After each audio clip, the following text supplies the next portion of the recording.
One, the Flow, a Friday night sports show continues on, and the Flowman is looking rather resplendent in his suit attire with the Adelaide Crows jumper over the top. Gee whiz, you are looking absolutely fantastic, and haven't you jumped back on quickly? I've got my brand new Adelaide Crows Guernsey Guernsey it's still got the on. price tag on it. Got the tag. You've got to be joking. Yes, it is. This is brand new, and you know what? Straight out of Crowmania. Yep. Do you know why I'm wearing it? Why? Because one of these has been presented to Nick Murray from the GGGM Lions. Our very own, well, in our patch at least. Yes, have a Ganman over there in the Riverina. I was in that part of the world only back a couple of weeks ago, and I did say to the locals there that I thought that Murray would get his turn. He's been selected by the Crows to play against Sydney, which is his home state in effect. And, mate, this guy's come out of where? He's gone basically after half a dozen games of reserve grade in the AFL with the Giants. Yes. He's heading to Williamstown. COVID gets him all, maybe I'll go and train with the Adelaide Crows. Crows give him the training, play him in a trial match against the Power, plays well, and now gets his chance in round 2 at AFL football. I bet that they're listening to us right now on 88.7 in the Riverina, and they're going, isn't this a fantastic story? So I'm wearing the brand new Crows Guernsey for Nick Murray. Can you tell me, Flowman, just on the Crows jumper before we move on, I see there's about 5 different prices on it. What was it marked down from, and what did you pay for it? Because I know you are a bargain hunter from way back. I'm tipping you've got that jumper for at least half price. There's about 7 different tickets on it. I think it was given to me last year, and it was, as the year went on, it dropped its price, and I picked it get up. one for about $20 towards the end of the year. Yeah, I think I might have had to get this given away, I think, in the Trash and Treasure at the end of last year, but we're back. We're back. We are back after one win. The Crows, so we wish young Murray all the very best of luck for his AFL debut. Some other stories for us to talk about in AFL, and can I start off by talking about Stewie Dew? Now, I've been watching the AFL series Making Their Mark, Flowman. Yes. On Amazon Prime. And out of everything that has impressed me, Stewie Dew, I can see why he was so highly sought after as a coach.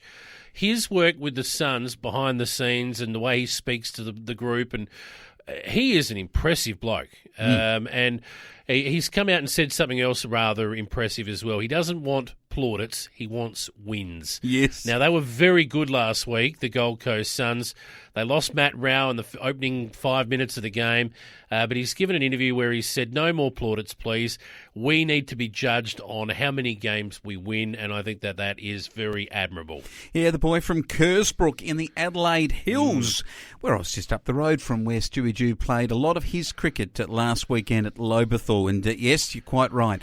He, in his football career, on the field, if you remember the grand final in 2008, he single-handedly in the third quarter put his side in a place where they won that game unbelievably over the very much highly favoured Geelong. And then when he finished his career, and of course he was a power player and a very good player, could kick 60 metres and the ball wouldn't be more than 1.5 metres off the ground. He was an absolute gem when he got onto that left. He was dangerous like you wouldn't believe.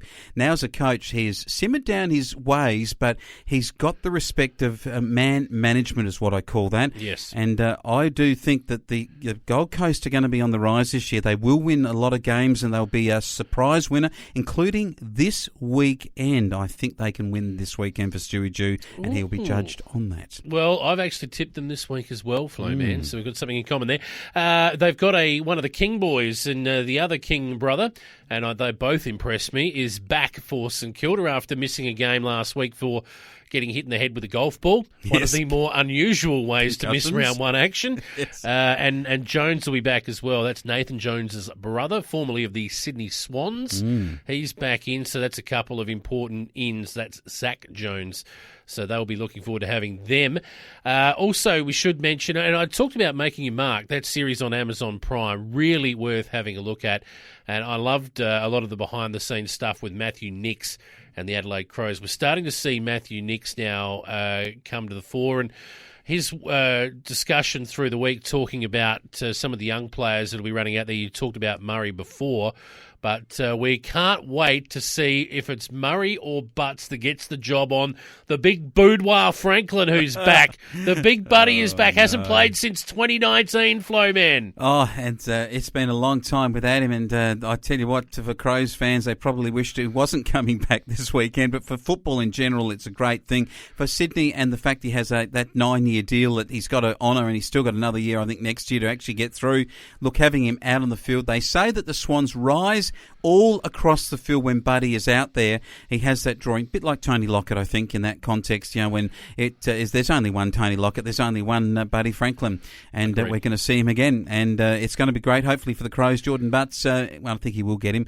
I think he signed on, by the way, a new extended contract this week, young Jordan. I hope for his sake that he does play very well and keeps Buddy to 0 goals, but I'm just got a feeling that Sydney are going to be very strong this weekend. Yes, we'll see how we go. I've tipped the Swans in that game as well. To backtrack a little bit, Thursday night's clash, Carlton versus Collingwood. Let's quickly talk about that.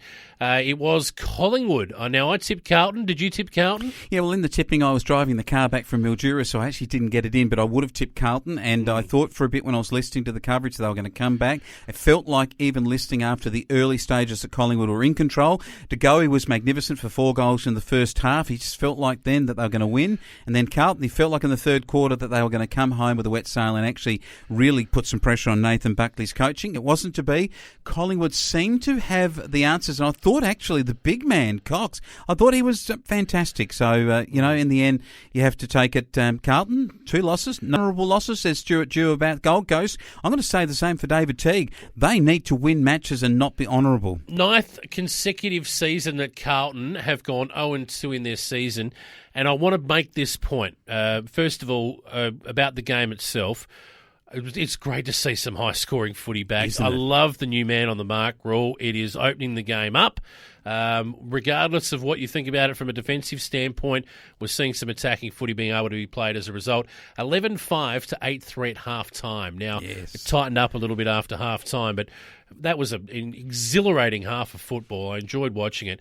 But if there is ever an argument to stop this nonsense of having set games played in rounds 1 and 2, it is Carlton. Now, Carlton, just to bear that in mind, if you're a Carlton supporter, for the last 9 seasons, your team has not won a game in the first fortnight of the season. Yes. Now, they've spent a lot of that time down the bottom of the ladder. Collingwood and Richmond, you could argue, have spent a lot of the time at the top of the ladder or around the top of the ladder in that period. How is it fair that they keep getting these fixtures first up? It's not. No. Quite frankly, it's not. Now, you can argue the point that these are draw card matches. I put it to you, Flo, man, that the opening match of the season should be the grand final replay. Every year. Well, I put it to you that I reckon that this is great for the fans, and they love coming out. Carlton fans will have no problem about playing against Collingwood. They will go out there and watch it because they want to watch it. So I'm actually quite happy with the way it's actually planned. I don't actually agree with you here. You're kidding yourself. Nope, I reckon this is a terrific... I'll give you another reason as to why this should be the case. It builds the season up for us. It's a build-up. It's part of the fabric of getting people back into AFL. The big blockbusters get us there. And by the time you get to the Anzac game between Collingwood and Essendon, it's fantastic. Can't go with you there, Flo. Love it. One thing as we wrap up, I made this point on the Point Post, which is our our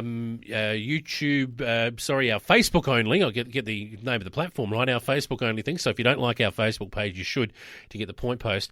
Every season we see a grand finalist struggle in the start of the season because they're playing against teams early, traditionally, that have had a month longer break than they have. We saw it with Geelong against the Crows, where they were a little bit stunned, I guess, by the Crows in that first half. Came good after half-time. By then it was too late.